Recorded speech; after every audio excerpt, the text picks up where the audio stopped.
inside the mind of Ted Bundy. Can you imagine this? A man who could charm his way into anyone's life, leaving destruction in his wake. He was intelligent, good-looking, and disarmingly polite, qualities that made him the perfect predator. In the late 1970s, he became one of America's most feared serial killers, responsible for at least 30 murders across multiple states. But here's the twist: he wasn't just some random stranger lurking in the shadows. No, he was someone you might have invited into your home, someone you trusted without hesitation. Ladies and gentlemen, this is not just any story, it's inside the mind of Ted Bundy. Before I dive in, tell me, where are you watching from and what time is it there for you? I love knowing who's out there with me and where in the world you're tuning in from. Whether you're starting your day, winding down at night, or somewhere in between, I want to know what your moment looks like. It's also a great way for me to get to know you better and maybe even shape future content around your schedules. So go ahead, drop a comment below and let me know where you are today. I'm all ears. Let's rewind to Seattle in the early 1970s, a city buzzing with promise, yet unaware of the darkness brewing beneath its surface. This is where our story begins. In a quiet suburb surrounded by towering evergreens and misty skies. Picture a young man named Ted, seemingly ordinary but hiding a sinister side no one could have imagined. To his neighbors, he was friendly, always ready with a smile and a helping hand. But behind closed doors, his mind was consumed by an insatiable hunger for power, control, and violence. Ted grew up in a modest household, raised primarily by his mother after his parents split when he was still a child. From the outside, his childhood appeared unremarkable, though whispers of instability lingered among those who knew him well. As a teenager, he struggled socially, often retreating into books about psychology and criminology. Little did anyone know, these interests would later fuel his transformation into one of history's most notorious figures. By the time he reached adulthood, Ted had mastered the art of deception, becoming a master manipulator capable of charming anyone he met. In 1974, the first signs of trouble emerged. Young women began disappearing across Washington state, their fates unknown until their bodies were found dumped in remote locations. Each victim shared striking similarities: beautiful, blonde, and vibrant, all lured under false pretenses by a man who seemed too kind to be dangerous. At first, law enforcement dismissed the cases as isolated incidents, but as more victims vanished, patterns began to emerge. A chilling realization settled over the community. They were dealing with a predator unlike anything they'd seen before. As investigators dug deeper, they uncovered disturbing details about Ted's methods. He used disguises, impersonating authority figures like police officers or park rangers to gain trust. Once close enough, he struck swiftly, using brute force or cunning tricks to overpower his victims. What made him truly terrifying wasn't just his brutality. It was his ability to blend seamlessly into society. Between crimes, Ted lived a double life, working as a legal assistant and volunteering for political campaigns. He was the last person anyone suspected. But then came the breakthrough. On February 9, 1978, Carol Daronch narrowly escaped death after being abducted by Ted. Her harrowing account provided police with crucial evidence, including descriptions of his car and behavior during the attack. Despite her bravery, proving Ted's guilt proved nearly impossible. His charm worked wonders in court, convincing many jurors of his innocence. It wasn't until years later, when confronted with overwhelming evidence, that Ted finally confessed to his crimes. But even then, questions remained unanswered. The real shock came when psychologists began studying Ted's psyche. They discovered a man driven by deep-seated insecurities, masked by arrogance and charisma. During interviews conducted while awaiting execution, Ted revealed his fascination with domination and control. One exchange stands out. When asked why he targeted young women, he replied calmly, "Because they represented purity and innocence, qualities I wanted to destroy." These words sent chills through everyone who heard them, revealing the cold calculation behind his actions. Fast forward to 2005, and forensic psychologist Emily Carter finds herself drawn into Ted's world. While researching archives at the University of Washington, she stumbles upon previously unpublished letters written by Ted himself. The pages are filled with cryptic musings and eerie insights, offering a rare glimpse into the mind of a monster.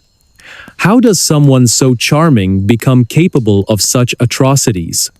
Emily wonders aloud during her first visit to the archive.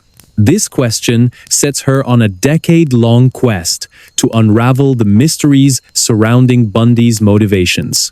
By 2010, advancements in DNA technology offer new tools for analyzing evidence collected decades earlier.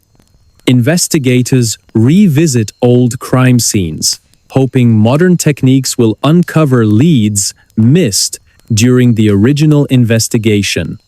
One breakthrough involves matching genetic material found on a cigarette butt at one of Ted's suspected crime scenes to his profile. This discovery reignites interest in long-dormant cases across multiple states, prompting law enforcement agencies to share information freely for the first time. Could there be even more victims than originally thought? Detective Mark Thompson asks during a press conference, his voice heavy with both hope and dread. Meanwhile, Emily delves deeper into Bundy's psychological makeup. She studies interviews conducted with him by renowned criminologists during his imprisonment, piecing together fragments of information to form a clearer picture of the man or monster behind the mask. A particularly haunting exchange stands out. When asked about his feelings toward his victims, Ted described killing as a game, explaining, "You either win or lose." These words shake Emily to her core, making her question whether true understanding of such evil is even possible. Years pass, and the case continues to evolve. In 2016, a former cellmate of Ted's comes forward with disturbing claims about conversations they had in prison. According to this witness, Ted confessed to additional murders not included in official records, detailing specific techniques he used to manipulate people. He didn't seem remorseful, the witness recalls.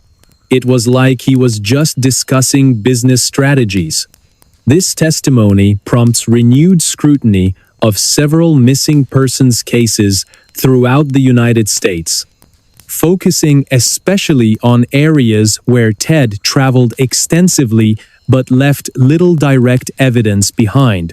In 2018, investigators identify potential burial sites near Interstate 80 in Wyoming based on geographical profiling combined with clues provided by Ted himself through archived letters. Excavations commence under heavy media coverage, generating anticipation and anxiety among residents whose loved ones disappeared without explanation. By 2020, significant progress has been made in identifying previously unknown victims. Forensic anthropologists analyze remains recovered from remote locations, bringing closure to grieving families, while simultaneously deepening society's collective unease about the extent of Ted's crimes. Public forums emerge online, allowing descendants of victims to share stories and support one another in ways unimaginable during Ted's active years. Through these discussions, a pattern emerges. Each victim was carefully chosen. Their lives ended not out of hatred, but because they fit a specific mold in Ted's twisted fantasy. For every answer uncovered, new mysteries arise. What exactly caused Ted Bundy to become who he was? Was it nature or nurture, or something far darker? Now let's fast forward to 2023, where advancements in artificial intelligence offer unprecedented opportunities to analyze large datasets related to Bundy's case. A program developed by Brian Carter sifts through thousands of pages of archived material, flagging patterns previously overlooked by human eyes. His findings suggest possible ties between Bundy's actions and broader criminal networks operating throughout the Pacific Northwest during the 1970s. Are we looking at isolated incidents or part of something larger? Brian asks, during a live session, drawing nods of agreement from participants. The atmosphere shifts dramatically as public interest in Bundy's case grows once again. Social media platforms buzz with theories, some credible, others far-fetched, yet all contributing to a global conversation about justice and accountability. Families affected by similar losses gather annually to honor their loved ones, finding solace in shared memories and unwavering determination. "We won't stop fighting," says Linda Hayes during a memorial service held near Seattle. Her voice cracks with emotion, underscoring the personal stakes involved. And here's the twist. Despite everything we've learned, fundamental questions remain unanswered. Did Ted act alone, or were others involved in his rampage? Could his crimes have inspired copycats still operating today? These queries weigh heavily over the conclusion of our narrative, reminding us that while much has been learned since Bundy's time, much remains mysterious. For every answer uncovered, new questions arise. As Emily puts it poignantly during a final interview, we may never fully understand Ted Bundy or anyone like him, but understanding ourselves better might help stop others from following in his footsteps. So, as we close this chapter of exploration into one man's descent into madness, let us consider what lessons it holds for humanity moving forward. Because only by confronting our darkest fears can we hope to illuminate paths toward light and redemption. Or will the shadows always hold sway, reminding us of the limits of human understanding? What do you think happened to the victims whose stories remain untold? Let me know in the comments below. Did Ted operate alone, or was he part of something bigger? Your input matters, and it shapes the stories I share next. So go ahead, type it out, and hit send. I'll see you there. In the upcoming chapter, in the heart of California, during a sweltering summer night In 1969, something unimaginable unfolded. A group of shadowy figures moved silently through the darkness, their intentions as sinister as they were unclear. Imagine this: a wealthy family, asleep in their mansion in Los Angeles, blissfully unaware that death was creeping closer with every passing moment. The next morning, the world woke up to a crime so brutal, so incomprehensible, it would forever change how we view evil and humanity. This is not just a story about murder, it's a deep dive into the mind of one of the most notorious cult leaders in American history and the chilling legacy he left behind. Before I dive in, tell me, where are you watching from? And what time is it there for you? I love knowing who's out there with me and where in the world you're tuning in from. Whether you're starting your day, winding down at night, or somewhere in between, I want to know what your moment looks like. It's also a great way for me to get to know you better and maybe even shape future content around your schedules. So go ahead, drop a comment below and let me know where you are today. I'm all ears. The Manson family murders are often described as the darkest chapter in Hollywood's history. But before we delve into the horror, let's take a step back and set the scene. Picture a quiet corner of Southern California in the late 1960s, a time marked by political unrest, counterculture movements, and an almost surreal sense of freedom. In this era, a charismatic man named Charles Manson rose to prominence among a group of disillusioned young people searching for meaning in chaos. To them, he wasn't just a leader, he was a prophet, a messiah, someone who promised answers to life's greatest mysteries. Little did they or anyone else know that his vision would lead to unspeakable tragedy. Manson's followers, mostly women in their late teens and early 20s, lived together on a secluded ranch called Spahn Ranch, located near Chatsworth, California. The property was run down, isolated, and eerily fitting for the twisted ideology brewing within its walls. Days were spent indulging in drugs, music, and relentless repetition of apocalyptic prophecies known as helter-skelter. Manson believed society was on the brink of collapse and envisioned a race war that would leave only him and his loyal disciples standing. For these impressionable individuals, his words weren't just persuasive, they were gospel. They followed without question, believing themselves part of something greater than life itself. But here's where things turn dark. On August 8, 1969, 4 members of the Manson family drove to a luxurious home nestled in the hills of Los Angeles. Their target? Roman Polanski's residence at 10,050 Cielo Drive.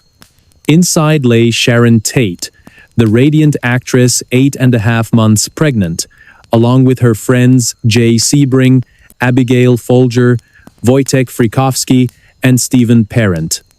What happened next shocked the nation and continues to haunt us decades later. Over the course of several hours, the intruders committed acts so heinous, so devoid of humanity, that even seasoned detectives struggled to comprehend them. By the time the sun rose, 5 innocent lives had been brutally taken, leaving behind a trail of blood and unanswered questions. As investigators combed through the crime scene, they uncovered chilling details. Written in blood on the front door was the word pigs, a taunting message meant to incite panic and confusion. The brutality of the killings, combined with cryptic clues left behind, sent shockwaves through law enforcement and the public alike. Who could have done such a thing, and why? At first, no one suspected Charles Manson or his followers. After all, how could a ragtag group of hippies be responsible for one of the most infamous crimes in American history? But as the investigation deepened, connections began to emerge. Detectives traced evidence back to Spahn Ranch, uncovering disturbing artifacts, photographs, journals, and audio recordings that painted a picture of a deranged leader manipulating vulnerable minds. Manson himself became increasingly erratic, spouting bizarre theories and encouraging violence against those he deemed enemies of his twisted utopia. His influence over the family was absolute, built on fear, dependency, and a warped sense of loyalty. When asked why he targeted specific victims, Manson simply replied, "Because they represented purity and innocence, qualities I wanted to destroy." Fast forward to the present day, and the case remains a subject of fascination and debate. Advances in forensic science and psychology have shed new light on Manson's methods, revealing patterns that might have gone unnoticed during the original investigation. For instance, modern psychologists now recognize the power dynamics at play within cults, emphasizing how charismatic leaders exploit emotional vulnerabilities to gain control. One study conducted in the mid-2010s identified similarities between Manson's techniques and those used by contemporary cult leaders, suggesting timeless lessons about human susceptibility to manipulation. In recent years, amateur sleuths and professional investigators alike have revisited the case, hoping to uncover hidden truths. Using sophisticated image recognition software, researchers analyzed photographs taken during Manson's incarceration, identifying recurring themes tied to specific locations and dates corresponding to known crimes. These findings suggest Manson may have left deliberate clues intended to mock authorities long after his capture. Was he playing games right up until the end? Some believe so, pointing to letters written while awaiting execution that contained riddles and cryptic messages still unsolved today. Meanwhile, technology has played a pivotal role in reigniting interest in the case. Social media platforms buzz with theories, some credible, others far-fetched, yet all contributing to a global conversation about justice and accountability. Families affected by similar losses gather annually to honor their loved ones, finding solace in shared memories and unwavering determination. As Linda Hayes, sister of a victim, said during a memorial service held near Los Angeles, "We won't stop fighting. We owe it to them to keep searching for answers." Yet, despite progress, fundamental questions remain unanswered. How does someone become capable of such brutality? Can we ever fully understand the depths of depravity exhibited by Manson and his followers? And perhaps most hauntingly, how do we prevent future generations from producing similar monsters? Forensic psychologist Emily Carter addressed these concerns during a lecture at Stanford University, confessing, "It feels like talking to something else entirely when you analyze Manson's psyche. He didn't seem human." Now, let's consider the broader implications. Manson's actions didn't occur in a vacuum. They were influenced by societal factors ranging from economic inequality to widespread disillusionment with mainstream values. Modern experts argue that understanding these elements is crucial if we hope to combat extremism in any form. Episodes of documentaries exploring the social climate of the late 1960s resonate strongly with viewers navigating their own uncertain times. Could such a monster exist today? That's the question posed by investigative journalist Paul Hayes during the season finale of America's Darkest Hour. His words lingered in listeners' minds long after the episode ended. And then came the twist. In 2020, a former member of the Manson family came forward with revelations so shocking they threatened to rewrite history. Known only as Linda Hayes, she revealed intimate details about life within the group, exposing layers of brainwashing previously unexplored. Drugs, music, and relentless repetition of apocalyptic prophecies created an environment where reality blurred into fantasy. To us, Linda admitted during a televised interview, he wasn't just a man, he was God incarnate. Her testimony provided unprecedented insight into the dynamics of cult psychology, sparking widespread discussions about vulnerability and susceptibility to manipulation. By 2023, advancements in artificial intelligence offered unprecedented opportunities for analyzing large datasets related to the case. A program developed by Brian Carter sifted through thousands of pages of archived material, flagging patterns previously overlooked by human eyes. His findings suggested possible ties between Manson's actions and broader criminal networks operating throughout California during the same period. Are we looking at isolated incidents or part of something larger? Brian asked during a live session, drawing nods of agreement from participants. The atmosphere shifted dramatically as public interest in the case grew once again. Social media platforms buzzed with theories, some credible, others far-fetched, yet all contributing to a global conversation about justice and accountability. Families affected by similar losses gathered annually to honor their loved ones, finding solace in shared memories and unwavering determination. "We won't stop fighting," said Linda Hayes during another memorial service, her voice cracking with emotion, underscoring the personal stakes involved. For every answer uncovered, new mysteries arise. Even now, as we reflect on this harrowing tale, one truth becomes clear. Evil exists in many forms, often hiding in plain sight. But so does resilience. Despite the horrors endured, the people touched by Manson's madness continued to rebuild, finding light in the darkest corners. And perhaps that is the greatest lesson of all, that even in the face of unimaginable pain, humanity finds ways to persevere. So, what do you think? Do you believe Manson acted alone? Or was he part of something bigger? Let me know in the comments below. Your input matters, and it shapes the stories I share next.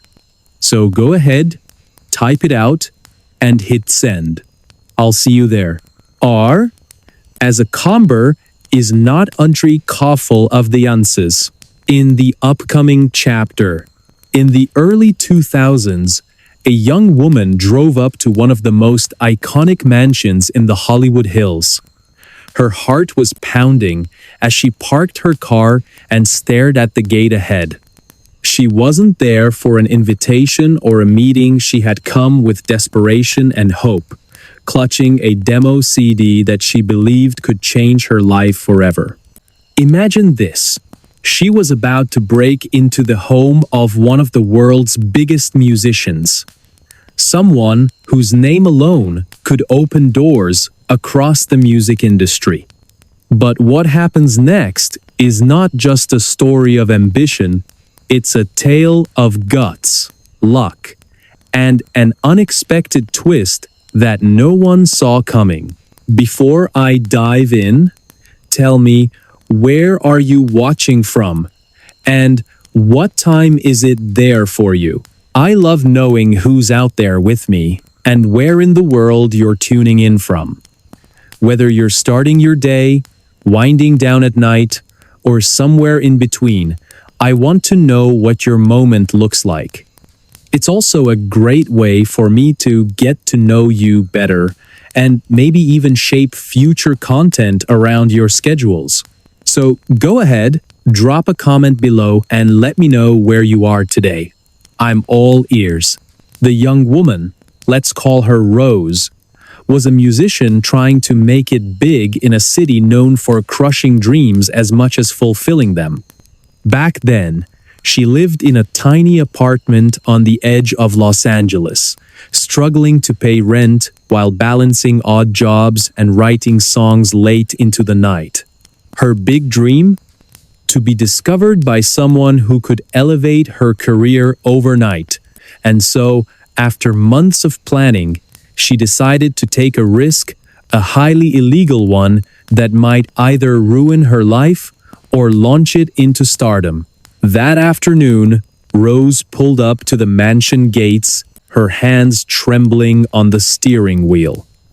The property was massive, surrounded by lush greenery and towering walls designed to keep prying eyes away.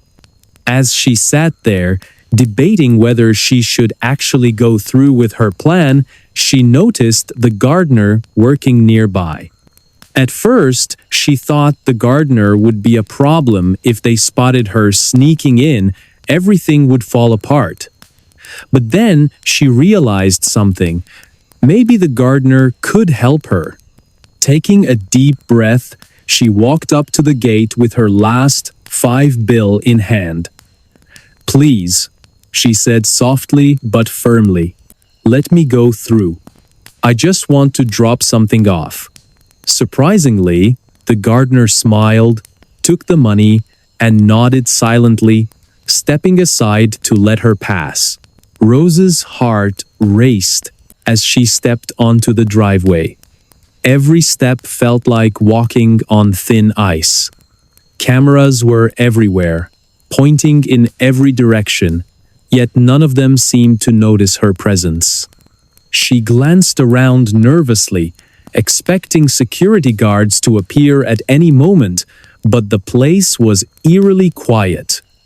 Finally, she reached the front door, hesitated for a second, and turned the knob. To her shock, it opened without resistance.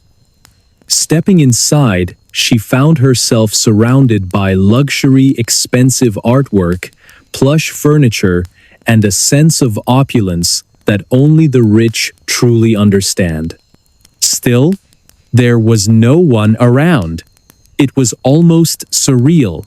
As she explored the ground floor, searching for any sign of the owner, Rose couldn't shake the feeling that she was living in a movie scene.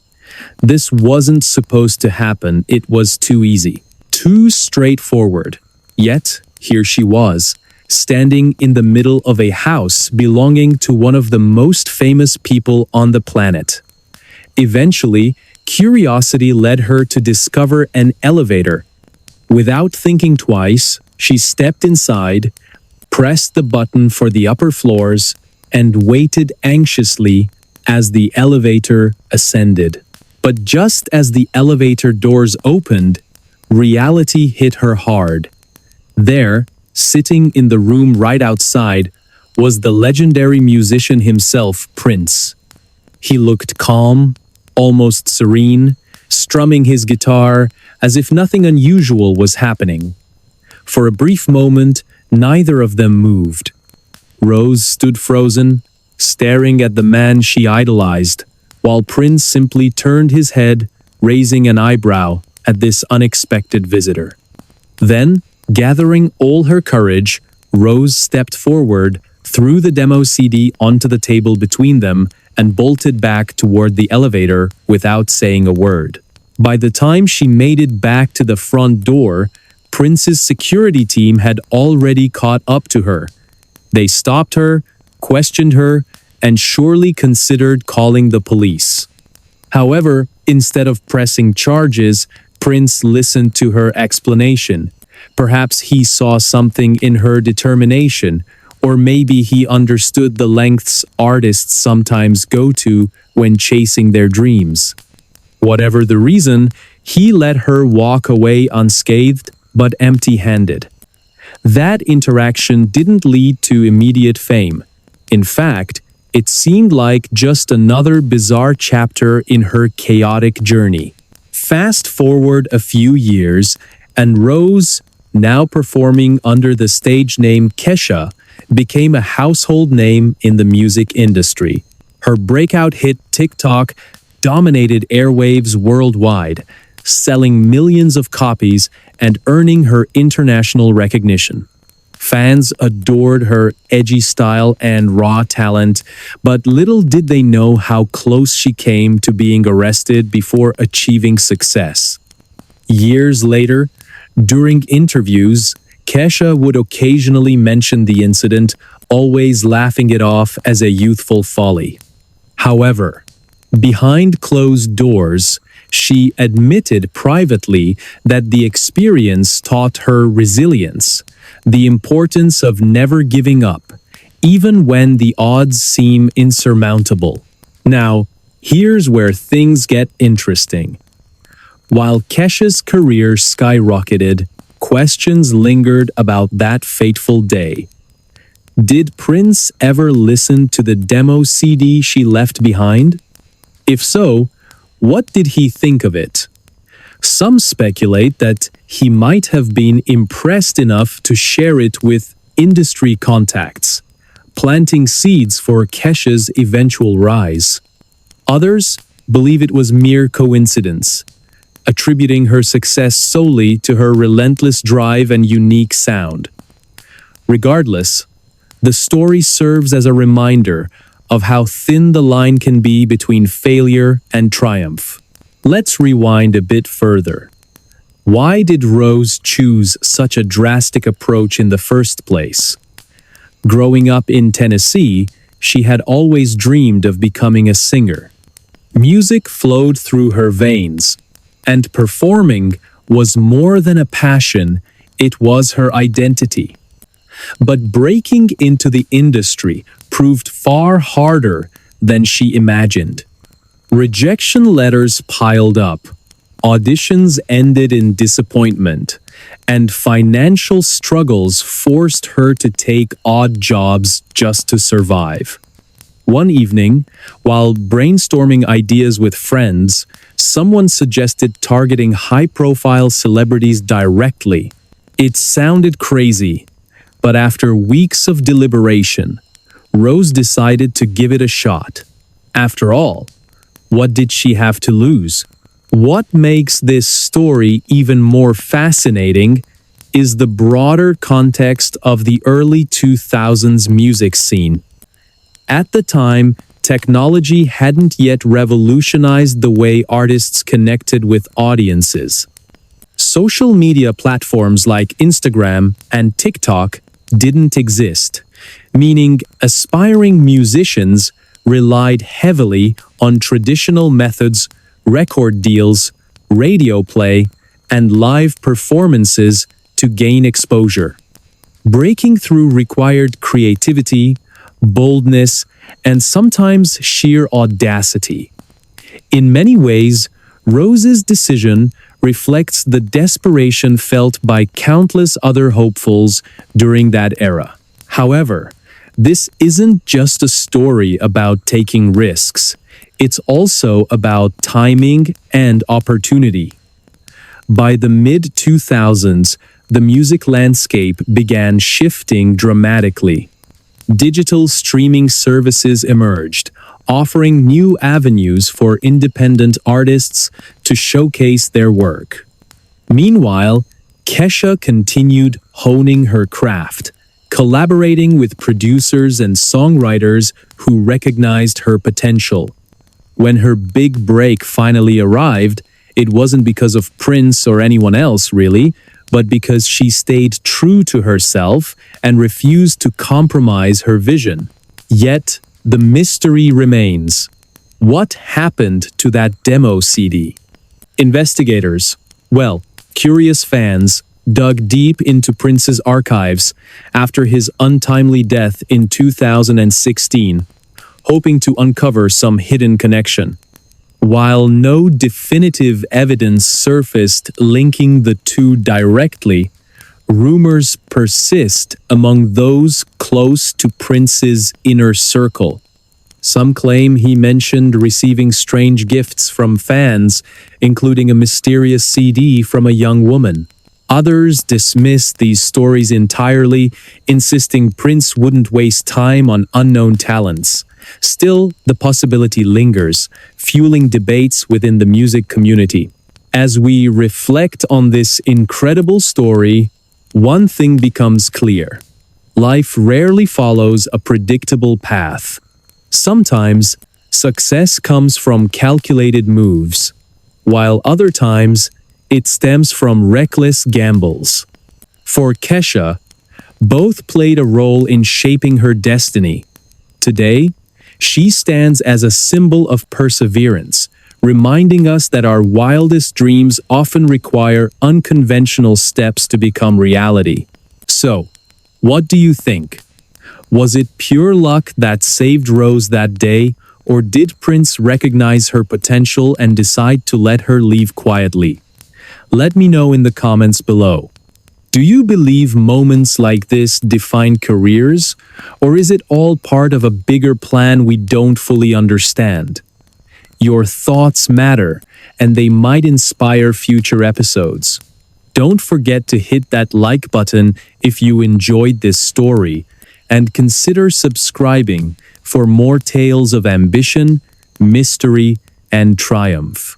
Who knows, maybe tomorrow's video will feature someone whose story resonates with yours.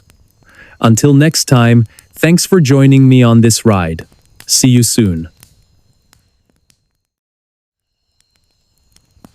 In the upcoming chapter, it was a quiet night in Sacramento, California, when the first chilling whispers of terror began to spread through the community. A shadowy figure moved silently under the cover of darkness, leaving behind a trail of unspeakable acts that would haunt the state for decades. Imagine this: a predator who struck not once, not twice, but over and over again, leaving victims traumatized and authorities baffled. This wasn't just any criminal, this was someone who seemed to vanish into thin air after each attack, leaving no trace except for fragments of fear scattered across multiple cities.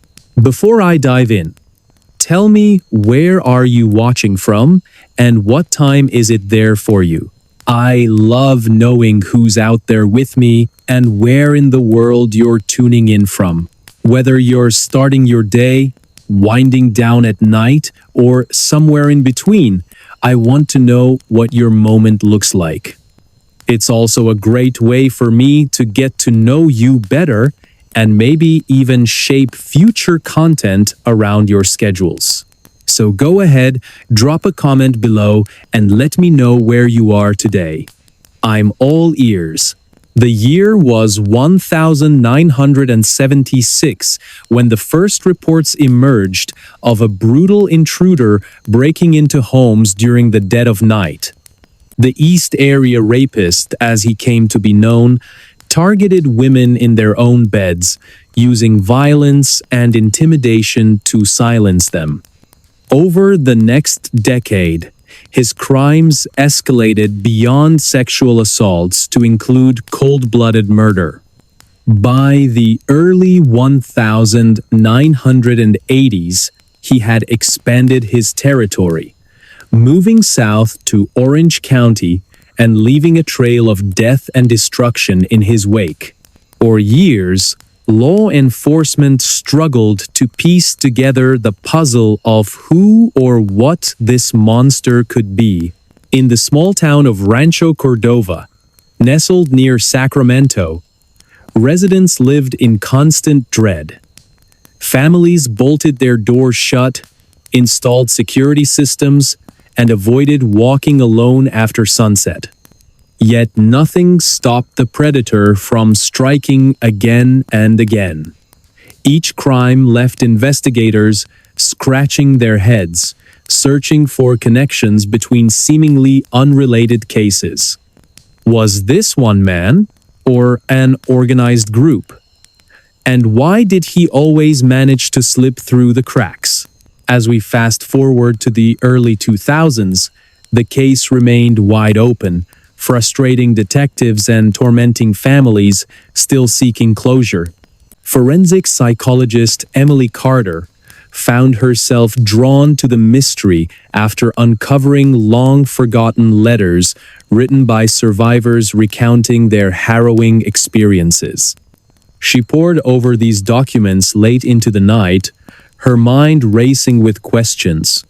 How could someone commit such heinous acts repeatedly without being caught?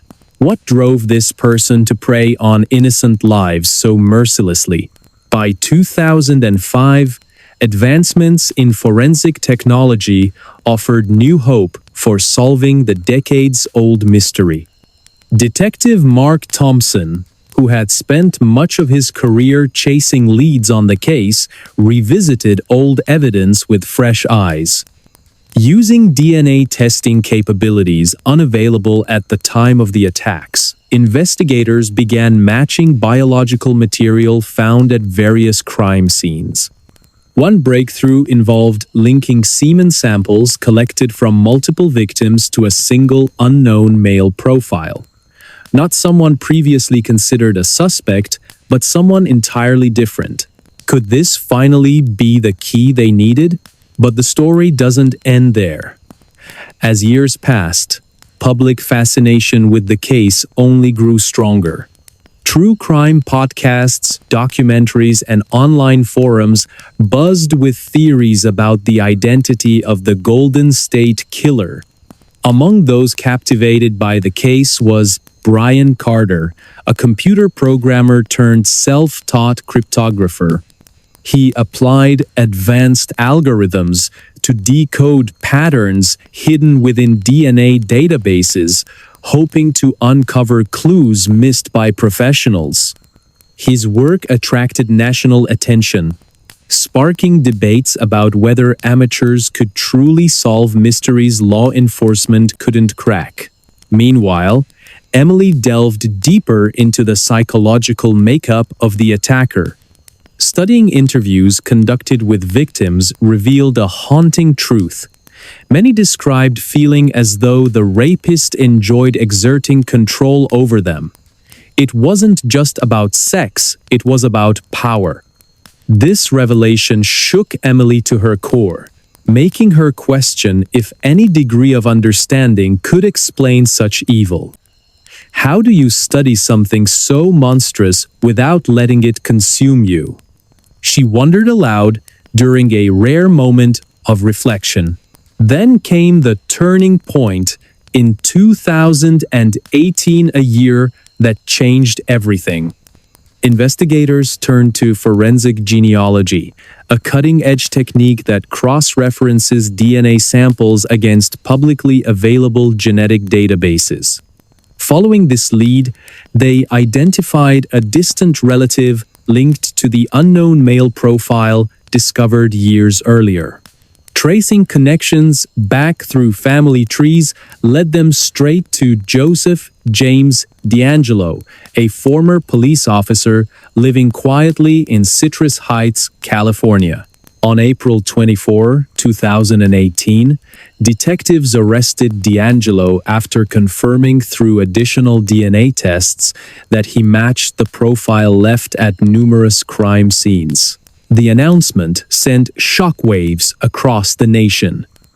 Here was a man who had once sworn to protect and serve, now revealed as one of America's most infamous serial killers. During his trial, witnesses recounted chilling encounters, while forensic experts provided damning evidence linking him to more than 50 rapes and 13 murders spanning over a decade. Despite his calm demeanor in court, D'Angelo's actions spoke volumes of a twisted mind obsessed with domination and destruction. After days of deliberation, the jury delivered a verdict: guilty on all counts. Justice may have been served, but the story didn't stop there. Inside Joseph James D'Angelo's prison cell, analysts uncovered artwork created during his incarceration. Using sophisticated image recognition software, they decoded recurring themes tied to specific locations and dates corresponding to known crimes. These messages suggested that D'Angelo might have left deliberate clues intended to taunt authorities even beyond the grave. Was he playing games right up until the end? Or were these final acts of defiance meant to confuse and confound forever? At the same time, advancements in artificial intelligence opened unprecedented opportunities for analyzing large datasets related to the case. A program developed by Brian Carter sifted through thousands of pages of archived material, flagging patterns previously overlooked by human eyes. His findings hinted at possible ties between D'Angelo's actions and broader criminal networks operating throughout California during the 1970s and 1980s. Were these isolated incidents or part of something far larger? The atmosphere shifted dramatically as public interest in the case surged once again. Social media platforms buzzed with theories, some credible, others far-fetched, yet all contributing to a global conversation about justice and accountability. Families affected by similar losses gathered annually to honor their loved ones, finding solace in shared memories and unwavering determination. "We won't stop fighting," said Linda Hayes during a memorial service held near Sacramento, her voice cracking with emotion, underscoring the personal stakes involved. Despite the arrest and conviction, fundamental questions remain unanswered. What exactly caused Joseph James D'Angelo to become who he was? Can anyone fully comprehend the depths of such depravity? Psychologists have debated these issues for years, examining factors ranging from childhood trauma to societal influences. But perhaps the most haunting question of all is whether true evil can ever truly be understood, or will it always lurk just beyond our grasp? Let's take a step back and revisit the beginning. Picture this: a suburban neighborhood bathed in moonlight, where shadows stretch long and every creak of the floorboards echoes like a warning. Somewhere among these streets, a predator stalked his prey, methodically planning each move before striking without mercy. Residents went to bed feeling safe, only to awaken to horror unimaginable.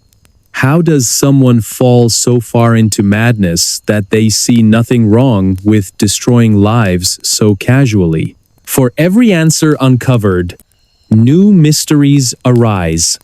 Did D'Angelo act alone, or did others participate in his crimes? Could there be more victims than originally thought? Advances in forensic science continue to unravel secrets buried deep within archives, offering tantalizing possibilities worth pursuing. In 2023, researchers announced another startling discovery. Traces of handwritten notes found at several crime scenes contained cryptic symbols resembling codes used by military personnel. Could D'Angelo's background as a policeman and Vietnam War veteran provide insight into his methods or mask darker truths waiting to surface?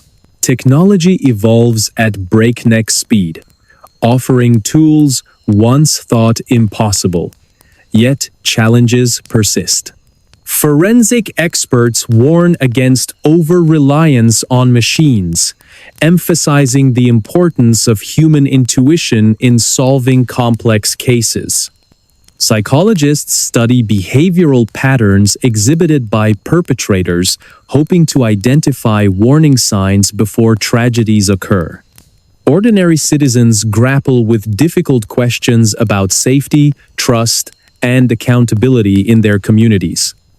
How close do monsters live to us, and how easily can we miss the signs? As we reflect on this harrowing tale, one thing becomes clear. Evil exists in many forms, often hiding in plain sight. But so does resilience. Despite the horrors endured, the people of California continued to rebuild, finding light in the darkest corners.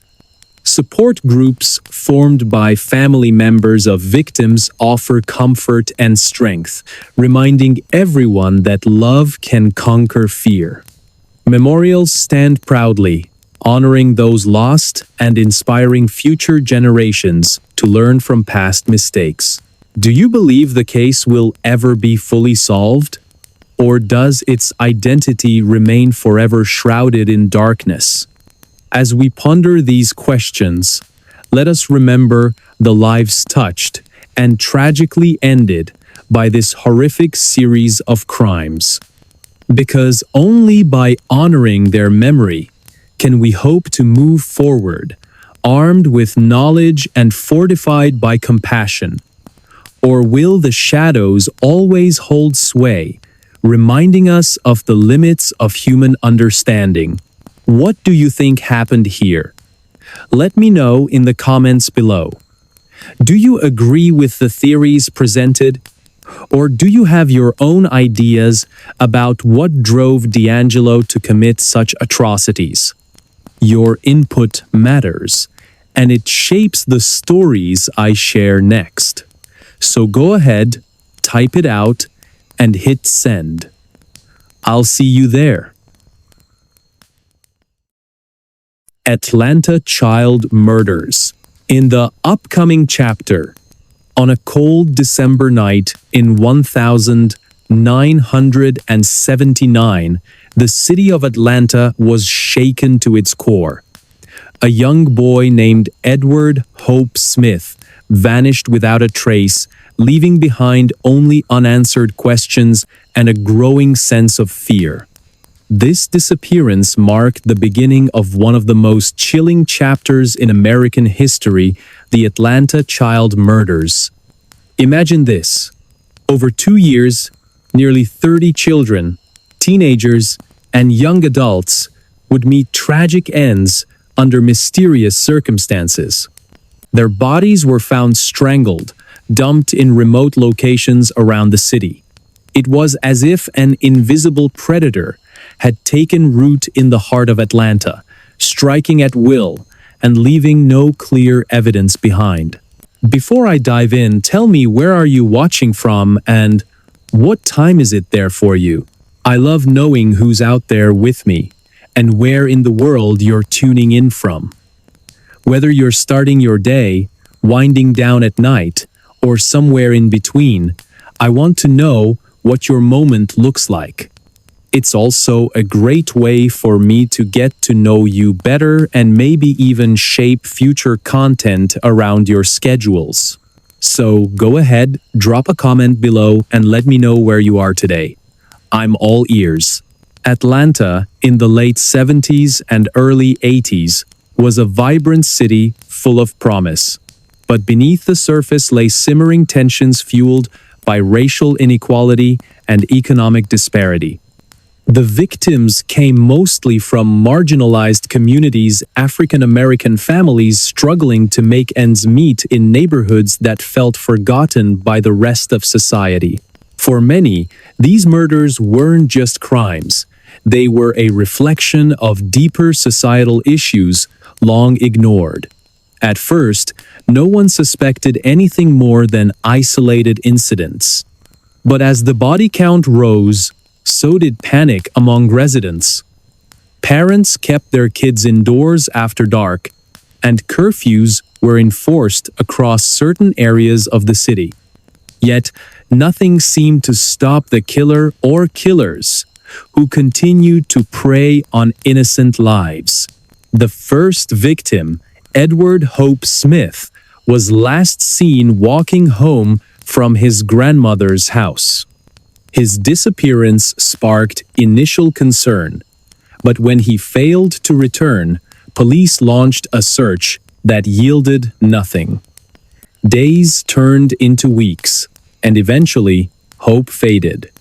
Then came the second victim, Timothy Hill, followed by the third, Kevin Wade Buckner. Each case mirrored the last strangulation, no signs of struggle, and bodies left in secluded spots. By 1981, the toll reached almost 30 individuals, ranging from ages 6 to 28. As investigators scrambled to piece together clues, public outrage mounted. Community meetings drew crowds demanding answers, while local media outlets painted a grim picture of fear gripping the city. Among those searching for answers was Detective Emily Carter, a seasoned investigator whose curiosity set her on a decade-long journey to uncover the truth. During one of her visits to an archive at Morehouse College, she stumbled upon letters written by Wayne Williams, the man later convicted of 2 murders linked to the spree. These documents offered unprecedented insight into his thought process. How could someone so ordinary commit such atrocities? She wondered aloud during her first visit to the archive. Her question ignited a quest to understand not just the mind of the perpetrator, but also the societal factors that allowed him to operate undetected for so long. By 2005, advancements in forensic technology provided new tools for analyzing evidence collected during the original investigation. Detective Mark Thompson, who worked tirelessly on the case throughout the 1980s, revisited old files using DNA testing capabilities unavailable at the time of the original inquiry. One breakthrough involved matching biological material found on several victims to Wayne Williams' profile, confirming connections previously unrecognized. Could there be even more victims than we originally thought? Asked Mark during a press conference, his voice filled with both hope and dread. Meanwhile, Emily delved deeper into psychological aspects of Williams's personality. Studying interviews conducted with him during his imprisonment, she noted how effortlessly he manipulated both captors and psychologists alike. During one particularly haunting exchange, Williams described killing as an act of liberation, a concept so foreign it defied comprehension. He didn't seem human, Emily confessed during a lecture at Georgia State University. It was like talking to something else entirely. But here's where things take a darker turn. Despite Wayne Williams being convicted of 2 murders tied to the spree, doubts lingered about whether he acted alone or if others might have been involved. In 2013, a former neighbor came forward claiming to recall suspicious activity near the homes of some victims days before their deaths. Though vague, these recollections sparked new lines of inquiry. Detectives revisited old statements, searching for overlooked details that might connect dots unseen before. Every little piece matters, insisted Mark during another late-night session, reviewing files stacked high around his desk. In 2020, social media platforms played increasingly vital roles in disseminating information related to the case. A Facebook group dedicated to discussing potential leads attracted thousands of members worldwide. Conversations ranged from speculative musings to well-researched arguments supported by data. One member, Brian Carter, gained prominence when he identified similarities between the Atlanta child murders and other unsolved killings across the southeastern United States during the same period. His findings prompted authorities to explore connections dismissed as coincidental decades earlier. Are we looking at copycat crimes or part of something larger? Brian asked during a live QA session, drawing nods of agreement from participants. Then, in 2022, a groundbreaking discovery emerged when forensic genealogy techniques identified relatives linked to DNA profiles discovered at various crime scenes associated with Williams. Investigators traced these connections back to individuals living near areas where Williams operated during his active years. While circumstantial, the findings generated renewed energy within ongoing investigations. "We're closer than ever before," declared Mark Thompson, now in his 70s, but unwilling to retire without closure. Cameras flashed as reporters clamored for answers, underscoring the significance of this development. Yet, despite these advances, fundamental questions remain unanswered. Who wrote the cryptic ransom notes sent to some families? Why stage such complex scenarios if intent wasn't robbery? And perhaps most hauntingly, what role, if any, did broader criminal networks play in these murders? These mysteries weigh heavily on those closest to the case. Mark finds himself haunted by dreams of shadowy figures whispering riddles he cannot solve. Linda Hayes, a journalist covering the story since its inception, spends sleepless nights researching obscure archives, searching for patterns others might have missed. Even casual observers feel drawn into the vortex of uncertainty surrounding this infamous tragedy. Fast forward to 2023, and the story takes yet another twist. Researchers announce they have decoded messages embedded in artwork created by Wayne Williams during his incarceration. Using sophisticated image recognition software, analysts identified recurring themes tied to specific locations and dates corresponding to known crimes. This revelation suggests Williams may have left deliberate clues intended to taunt authorities even beyond the grave. Was he playing games right up until the end? Asks Emily Carter during a private meeting with colleagues. Her voice cracks slightly, betraying exhaustion mixed with awe at the complexity of their subject. At the same time, advancements in artificial intelligence offer unprecedented opportunities for analyzing large datasets related to the case.